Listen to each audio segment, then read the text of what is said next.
குருவிக்கு அன்னைக்குதான் 3 பெண் குழந்தைகள் பிறந்திருந்தாங்க. 3 பேரும் பாக்குறதுக்கு ரொம்ப அழகா இருந்தாங்க. குழந்தைங்களா, நீங்க இந்த பழங்களை சாப்பிடுங்க. நான் போய் அக்கம் பக்கத்துல உள்ளவங்களுக்கு இந்த இனிப்பை கொடுத்துட்டு வந்துடுறேன். அம்மா, இனிப்பு கொடுக்க போறீங்களா? எதுக்காக இனிப்பு கொடுக்கணும்?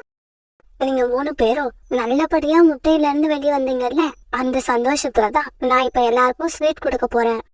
இவங்க போனப்ப காலுக்காகவும் கோரிக்காகவும் தங்களோட வீட்டு வாசல்லே உட்கார்ந்துருந்தாங்க. சோனா, நீ இனிப்பு எடுத்துக்கிட்டு வர்றத பார்த்தா உன்னோட முட்டைகள்ல இருந்து குழந்தைங்க வெளியே வந்துருச்சுன்னு நினைக்கிறேன். ஆமா, என்ன குழந்தைங்க பிறந்திருக்கு? என்ன காலுஜி, இதெல்லாம் ஒரு கேள்வியா? ஆண் குழந்தை பிறந்ததாலதான் சோனா குருவி இவ்வளவு சந்தோஷமா ஸ்வீட் எடுத்துட்டு வந்திருக்கு. இதையெல்லாம் நாமளா தெரிஞ்சுக்கணும். இல்ல கோரி அக்கா, எனக்கு 3 பெண் குழந்தைகள் பிறந்திருக்காங்க. சோனா, உனக்கு பைத்தியம் பிடிச்சிருச்சுன்னு நினைக்கிறேன். எல்லா பறவைகளும் ஆண் குழந்தை பிறந்தாதான் எல்லாருக்கும் இனிப்பு கொடுத்து சந்தோஷமா கொண்டாடுவாங்க. கோரி அக்கா, ஆண் குழந்தையா இருந்தா என்ன, பெண் குழந்தையா இருந்தா என்ன, 2 பேருமே சமந்தான். பெண்களும் தான் நல்லா படிக்கிறாங்க, எல்லா வேலைக்கும் போறாங்க. அதுக்கப்புறமும் எதுக்காக ஆண் குழந்தை தான் பிறக்கணும்னு நினைக்கிறீங்க? எல்லாத்துக்கும் மேல எந்த குழந்தையா இருந்தாலும் நம்ம வளர்க்குற விதம் தான் முக்கியம். நாம எப்படி வளர்க்குறோமோ அப்படிதான் அவங்க வளர்ந்து வர போறாங்க. சோனா, எனக்கு 3 ஆண் குழந்தைகள் இருக்கிறாங்க.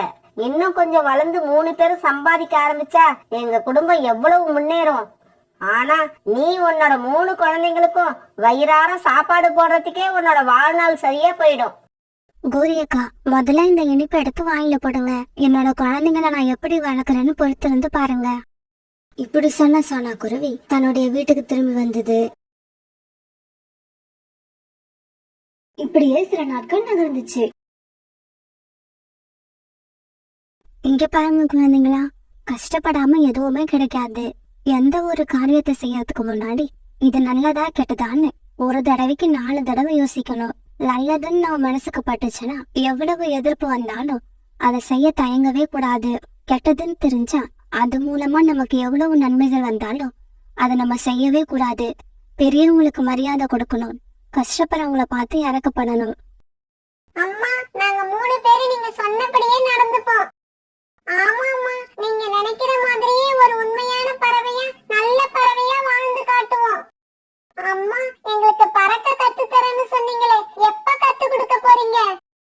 பியூட்டி, உங்களுக்கு எல்லா பாடமும் முடிஞ்சது. இப்ப அடுத்து பறக்க கத்து கொடுக்க போறேன். கோரிக்காகவும் காலுக்காகவும் தங்களோட குழந்தைங்களுக்கு விதவிதமான உணவுப் பொருட்களை திருடி கொண்டு வந்து கொடுத்து சாப்பிட வச்சாங்க. ஏமாந்த பறவைகள் வச்சிருக்க உணவுகளை அவங்கள மிரட்டியும் அடிச்சும் பிடுங்கிட்டு வந்து தங்களோட குழந்தைகளுக்கு சாப்பிட கொடுத்தாங்க. அப்பா, இன்னைக்கு வீட்டுக்கு வரப்ப எனக்கு ஸ்வீட் வாங்கிக்கிட்டு வாங்க. எனக்கு ஸ்வீட் வேண்டாம்ப்பா, பிரியாணி தான் வேணும். அப்பா, எனக்கு சாப்பாடு எதுவும் வேண்டாம், விளையாட்டு பொருள் ஏதாவது வாங்கிக்கிட்டு வாங்க. பசங்களா, நீங்க கேக்குறதெல்லாம் கிடைக்கும். நீங்க கேக்குறதெல்லாம் வாங்கி கொடுக்க தானே நானும் அப்பாவும் இருக்கோம். கோரி, என்னோட கத்தியை எடு, வேலைக்கு போக நேரம் ஆயிடுச்சு. பிறகு கோரி கத்தி எடுத்து கொடுக்க அதை வாங்கிட்டு காண்டு வழிப்பறி பண்றதுக்காக வெளியில பறந்து போச்சு. இப்படி போன காலுக்காகவும் ஒரு பெரிய மரத்துக்கு பின்னால மறைஞ்சு நின்று அந்த வழியா வரவங்கள கண்காணிக்க ஆரம்பிச்சது. கொஞ்ச நேரம் கழிச்சு அந்த வழியா ஒரு ஆட்டோ வர காலுக்காகவும் அந்த ஆட்டோவை வழிமறிச்சு நிப்பாட்டுச்சு. என்ன சார், எங்க போகணும் நீங்க? இங்க பார், சத்தம் போடாத. ஏதாவது சத்தம் போட்ட கத்தியால குத்தி கொன்னுடுவேன். காலுக்காக இப்படி சொன்ன உடனே வண்டியை ஓட்டிக்கிட்டு வந்த பறவை எதுவுமே பேசல. சீக்கிரம் சீக்கிரம், கழுத்துல போட்டிருக்க நகை, கையில வச்சிருக்க பணம் எல்லாத்தையும் எடுத்து கொடுங்க. தேவையில்லாம என்னோட கத்திக்கு வேலை வச்சிடாதீங்க. காலுக்காக இப்படி சொல்ல பிறகு அழுதுகிட்டே பின்னாடி உட்கார்ந்திருந்த பறவைகள் தங்க கிட்ட இருந்த நகைகள், பணம் எல்லாத்தையும் எடுத்து காலுக்காகத்துக்கிட்ட கொடுத்தாங்க. இப்படி அவங்க கிட்ட இருந்த எல்லாத்தையும் வாங்கின காலுக்காகவும் பிறகு அங்க இருந்து பறந்து போயிடுச்சு.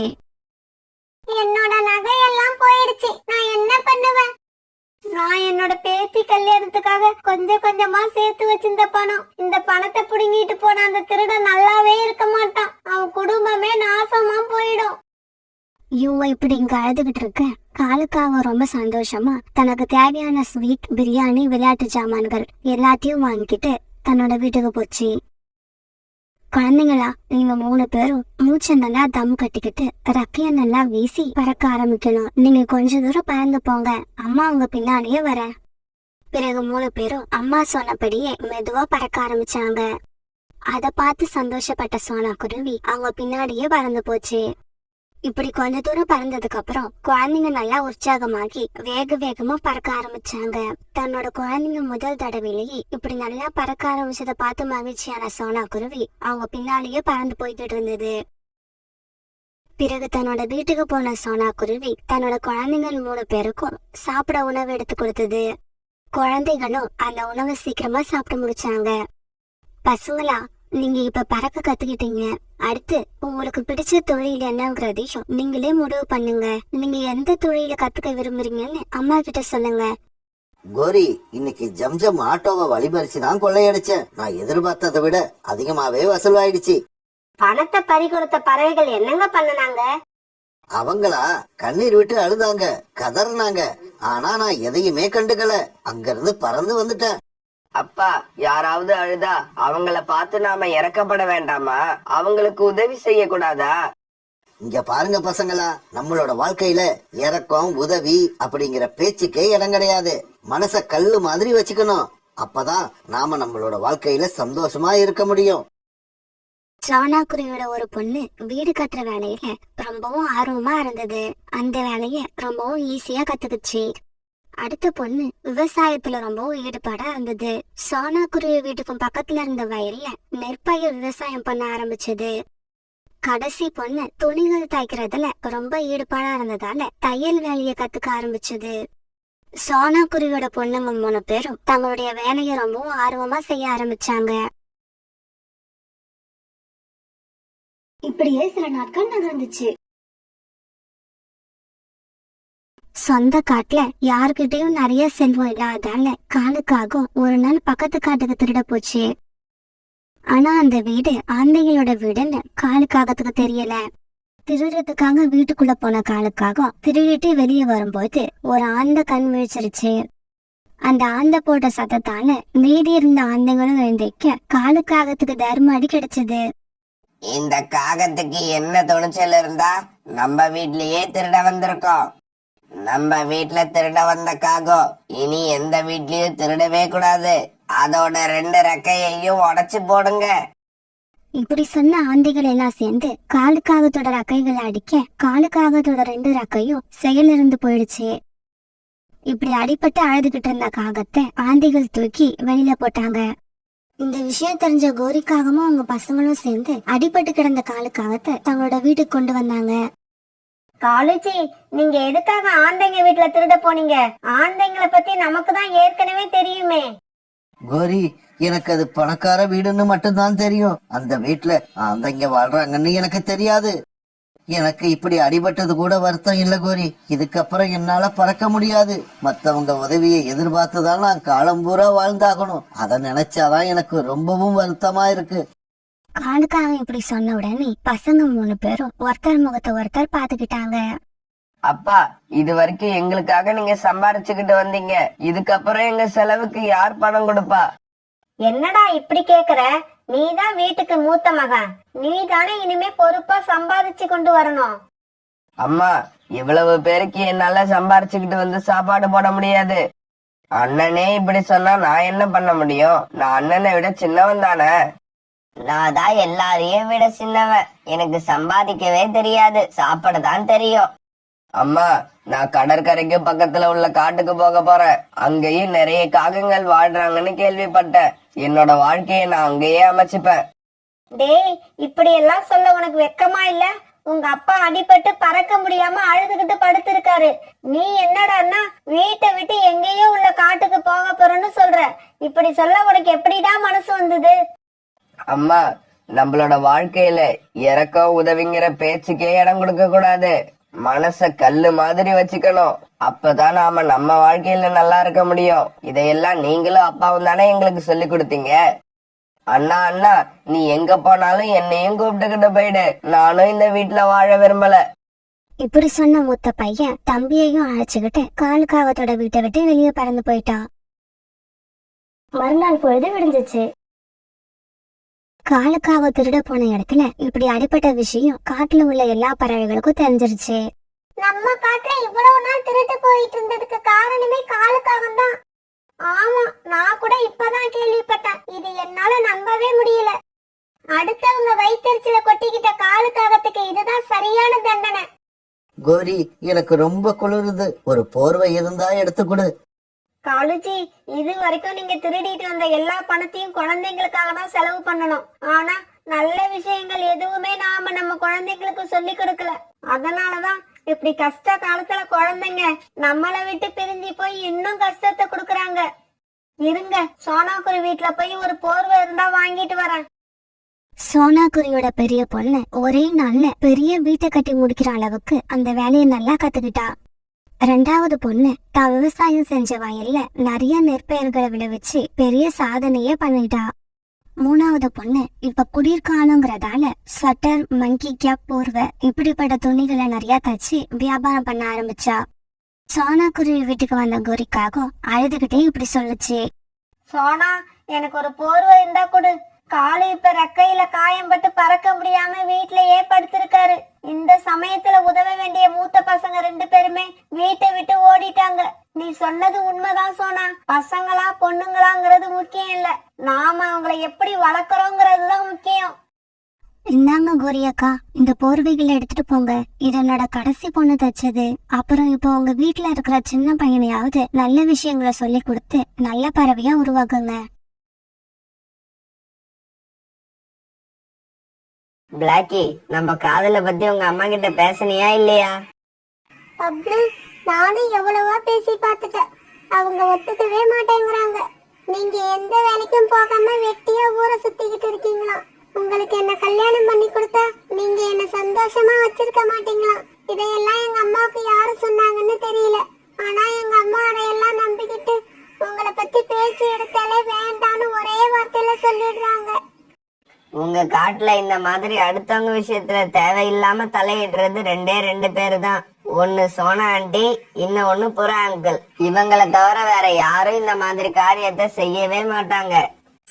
இங்க பாரு பிளாக்கி, நான் வேலை செய்யறனோ இல்லையோ, என்ன நீ கல்யாணம் பண்ணிக்கிட்டீன்னா உன்னை நான் பூ மாதிரி வச்சிருப்பேன். என்னோட கண்ணுக்குள்ள வச்சு உன்னை பாதுகாப்பேன். அப்புறம் இன்னொரு முக்கியமான விஷயமும் உங்ககிட்ட சொல்லணும். உங்களுக்கு மது அருந்துற பழக்கம் இருக்கா?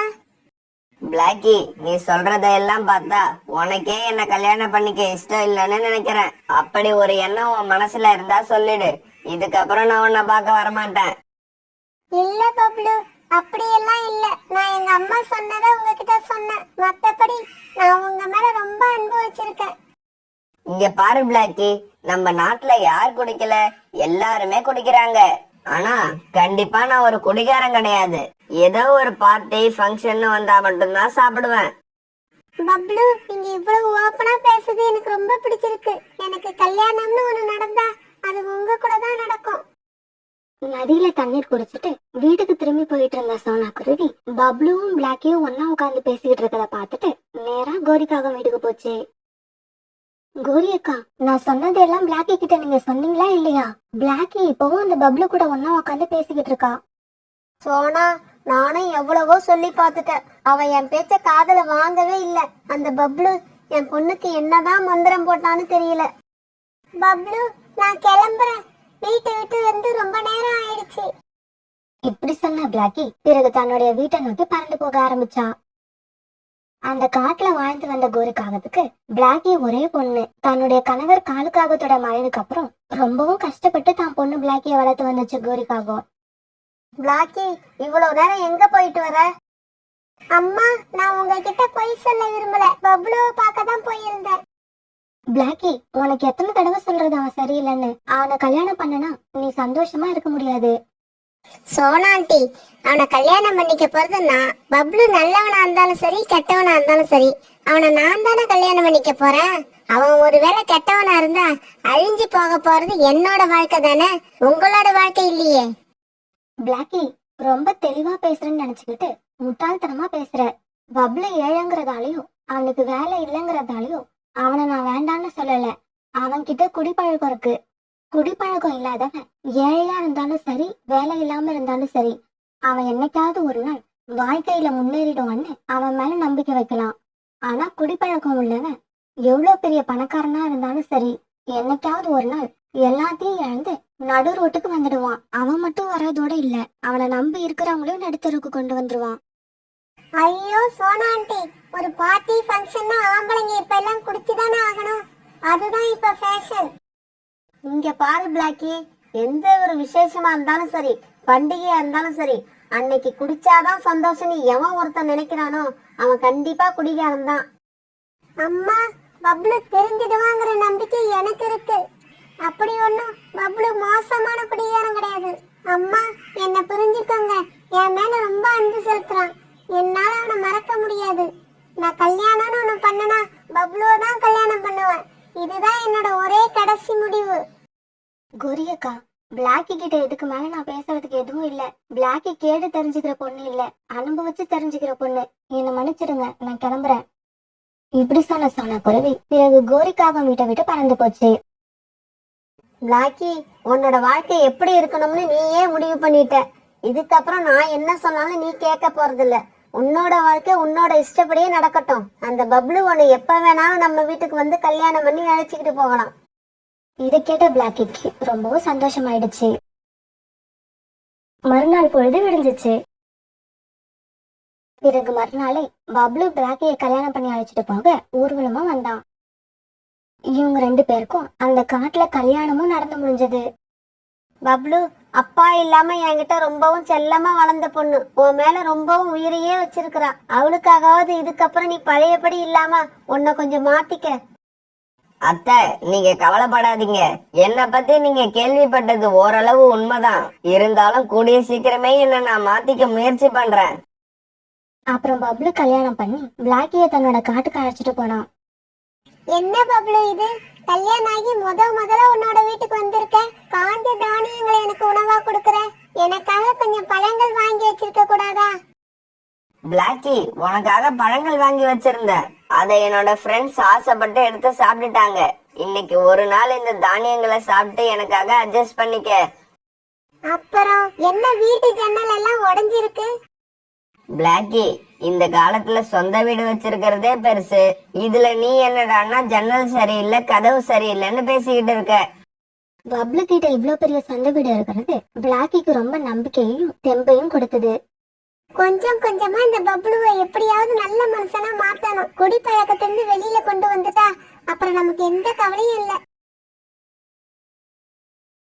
இப்படியே சில நாட்கள் நகர்ந்துச்சு. இப்படி சொன்ன பப்ளு ஒரு சின்ன பழைய வீட்டுக்கு பிளாக்கிய அழைச்சிட்டு போச்சு.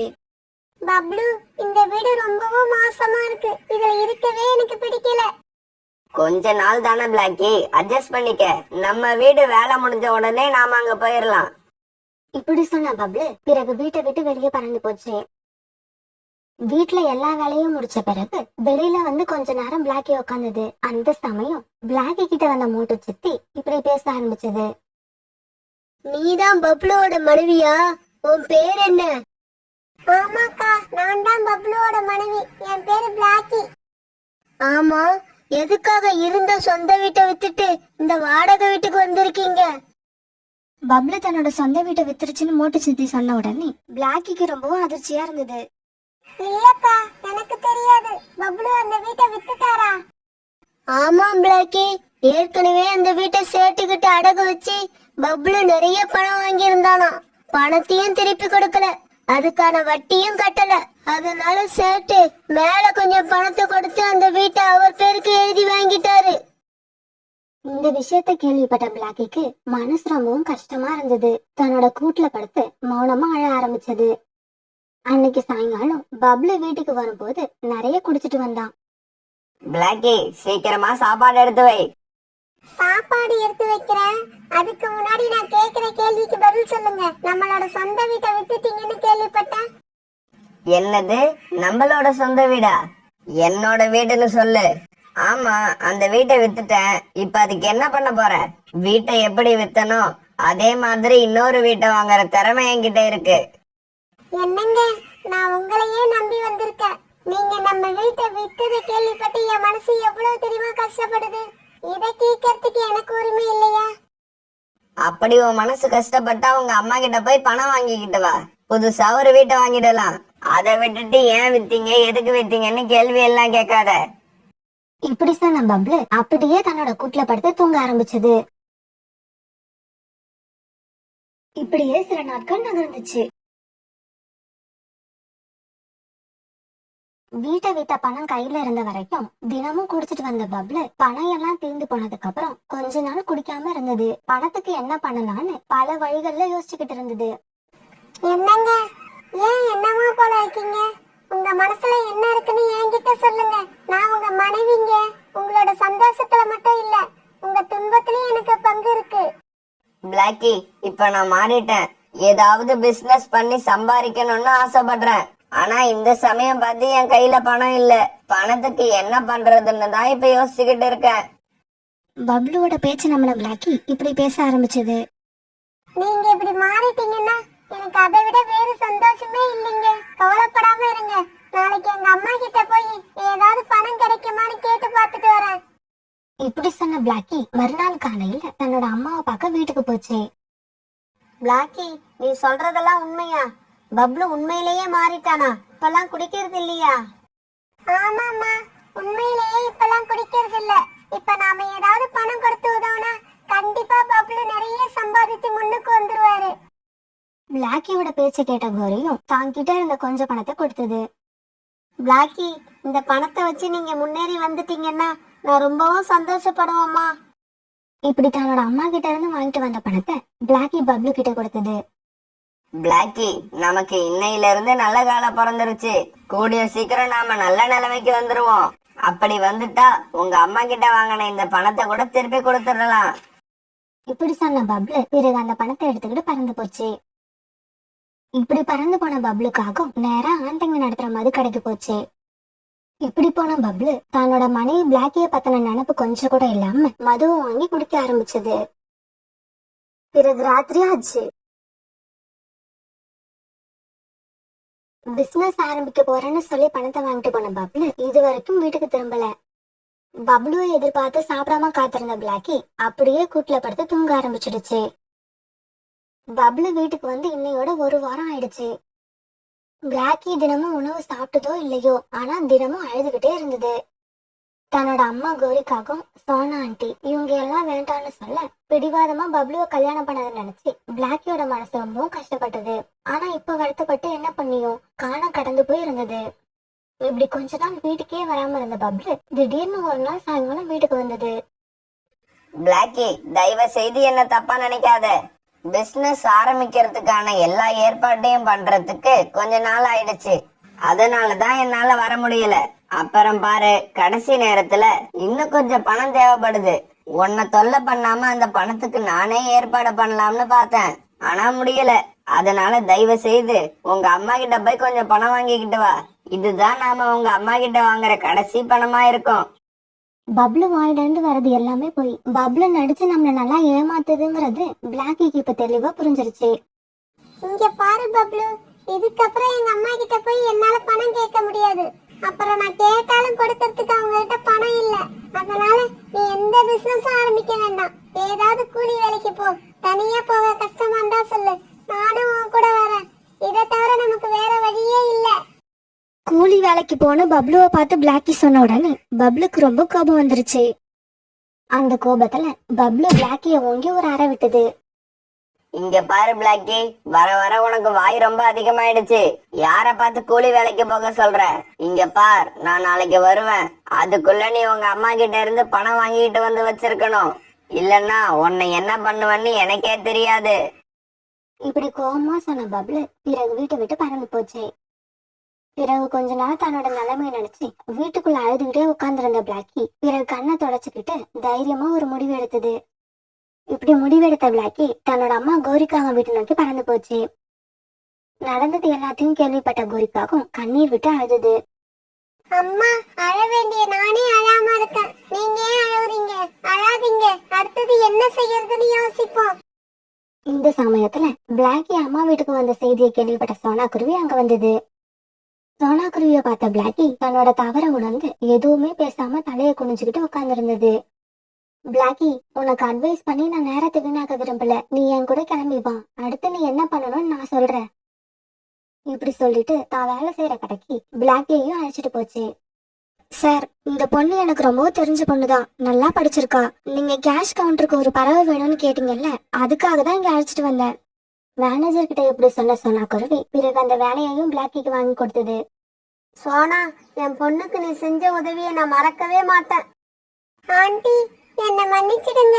நான் உங்க மனசை நிறைய தடவை காயப்படுத்தி இருக்கேன்.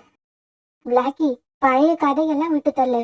உனக்கு நான் வாங்கி கொடுத்த வேலைய முழு ஈடுபாட்டோட செஞ்சுக்கிட்டு பொருளாதார ரீதியா நீ முன்னேறினா மனசுல உள்ள காயங்கள் எல்லாம் தன்னால மறைஞ்சு போயிடும். அதுக்கப்புறம் கோரிக்காகவும் அவங்க பொண்ணு பிளாக்கி அவங்களோட மனசுல உள்ள காயங்கள் எல்லாம் கொஞ்சம் கொஞ்சமா ஆற ஆரம்பிச்சது.